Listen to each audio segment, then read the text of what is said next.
அனைவருக்கும் வணக்கம். கடலோர அமைதி மற்றும் வளர்ச்சி அமைப்பும் குமரி மாவட்ட மீனவர் கூட்டமைப்புகளும் இணைந்து நடத்துகிற உலக மீனவ நாள் விழாவில் உங்களோடு பேசுகிறதுல ரொம்ப மகிழ்ச்சி. உழைப்புக்கும் உறுதிக்கும் பெயர் பெற்ற மீனவ பெருமக்கள் எல்லாருக்கும் என்னோட உலக மீனவ நாள் வாழ்த்துக்கள். இந்த விழாவில் கலந்து கொண்டுள்ள மாண்புமிகு அமைச்சர் பெருமக்கள், முன்னாள் இந்நாள் சட்டமன்ற நாடாளுமன்ற உறுப்பினர்கள், உள்ளாட்சி அமைப்புகளின் பிரதிநிதிகள், அரசு அதிகாரிகள், சமூக தலைவர்கள் உள்ளிட்ட அனைவருக்கும் வணக்கம்.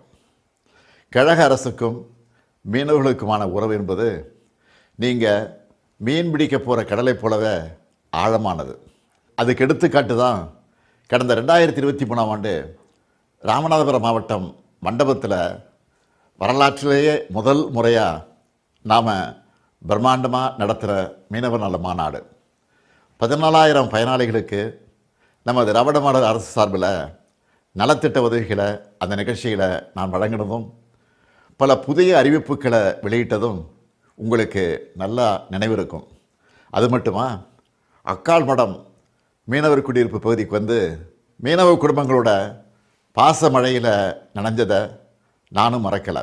கலா ஆய்வில் முதலமைச்சர் பயணத்தில் நாகை மாவட்டத்துக்கு நான் வந்தப்பவும் நாகை, திருவாரூர், தஞ்சை, மயிலாடுதுறை மாவட்டத்தினுடைய மீனவர் சங்க பிரதிநிதிகளை நேரில் சந்தித்து பேசினேன். தொடர்ந்து 2024ஆம் ஆண்டு பிப்ரவரியில் அனைத்து விசைப்படகு சங்க நிர்வாகிகள், ஜூலையில் விசைப்படகு மற்றும் நாட்டுப்படகு மீனவர் சங்க நிர்வாகிகளை தலைமைச் செயலகத்தில் நேரில் சந்தித்து பேசினேன். இந்த ஆண்டும் பிப்ரவரி மாதம் ராமநாதபுரத்தைச் சேர்ந்த பல்வேறு மீனவர் சங்கத்தினரை சந்தித்தேன். மார்ச் மாதம் நாகை மாவட்டம் நம்பியார் நகரில் மீனவர் சொந்தங்களை சந்தித்து அவங்க கோரிக்கைகளை நிறைவேற்ற உறுதியளித்தேன். தொடர்ந்து ஏப்ரல் மாதம் தமிழ்நாடு சட்டமன்றத்தில் கச்சத்தீவை மீட்க ஒன்றிய அரசை வலியுறுத்தி தீர்மானம் நிறைவேற்றினோம்.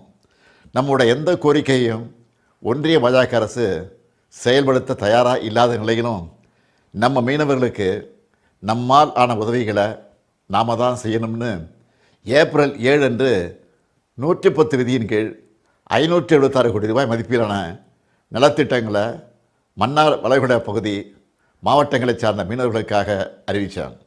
இந்த திட்டங்களை எல்லாம் சரியாக ஒருங்கிணைச்சு நிறைவேற்றணும்னு திட்ட கண்காணிப்பு பிரிவு உருவாக்கப்படும் என்றும் அறிவித்தேன்.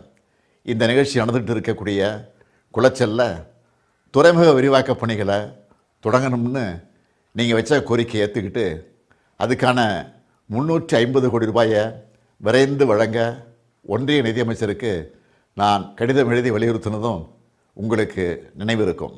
இந்த ஆண்டு மே மாதம் இந்தியாவிலேயே முதல் முறையாக சூறை மீன்பிடிக்க திருவொற்றியூரில் மீன்பிடி துறைமுகத்தை திறந்து வச்சேன்.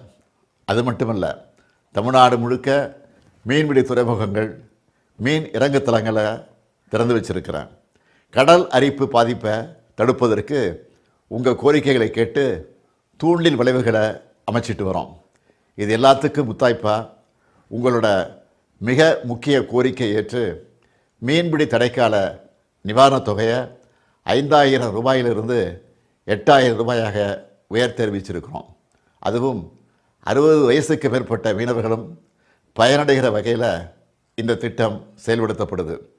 மீனவர்களுக்கான வீடு கட்டும் திட்டத்தின் கீழ் பட்டாக்கள், மீன்பிடி தொழிலுக்கான கூட்டுறவு கடன், 1000 நாட்டுப்படகு மீனவர்களுக்கு 40 விழுக்காடு மானியத்தில் இயந்திரங்கள், மானிய விலை டீசல் அளவு உயர்வு, மீனவர்களுக்கான வீட்டு வசதி திட்டத்தின் கீழ் வழங்கப்படும் அலகு தொகை உயர்வுன்னு ஏராளமான நலத்திட்டங்களை இந்த 4.5 ஆண்டுகளில் செயல்படுத்தியிருக்கோம்.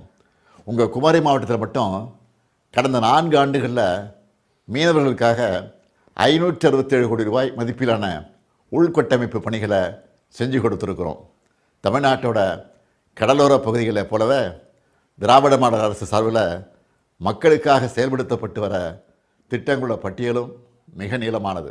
ராமேஸ்வரம் வரை வந்தாலும் உங்களை சந்திக்க பிரதமர் நேரம் ஒதுக்கலன்னு உங்கள் ஏமாற்றத்தை பதிவு பண்ணியிருந்தீங்க. ஆனால் நான் அப்படி இல்லை. கடலோர மாவட்டங்களுக்கு எப்போ வந்தாலும் மீனவர் சங்க பிரதிநிதிகளை சந்திக்கிறேன். உங்கள் வீடு தேடி வந்து உங்கள் குடும்பத்தில் ஒருத்தனாக தான் நான் இருக்கேன். நீங்கள் நினச்சா எப்போ வேணுமுனாலும் தலைமைச் செயலகத்திலையும் என்னை சந்திக்கலாம் என்கிற அளவுக்கு மீனவர்களுக்கு நெருக்கமான அரசாக நம்ம திராவிட மாடல் அரசு இருக்குது. இப்படி தொடர்ந்து உங்களோட தொடர்பில் இருந்து உங்கள் தேவைகளை கோரிக்கைகளுக்கு செவிமடுத்து உடனே நிறைவேற்றுறவன் தான் இந்த ஸ்டாலின். இந்த நல்லுறவு என்றென்றும் தொடரணும். இலங்கை கடற்படையால் தமிழ்நாட்டு மீனவர்கள் சந்திக்கிற இன்னல்கள், உயிரிழப்புகளை தவிர்க்க உறுதியான நடவடிக்கைகளை ஒன்றிய அரசு முன்னெடுக்கணும். மீனவர்களின் பிள்ளைகள் நல்ல முறையில் படித்து பெரிய பொறுப்புகளுக்கு வரணும்.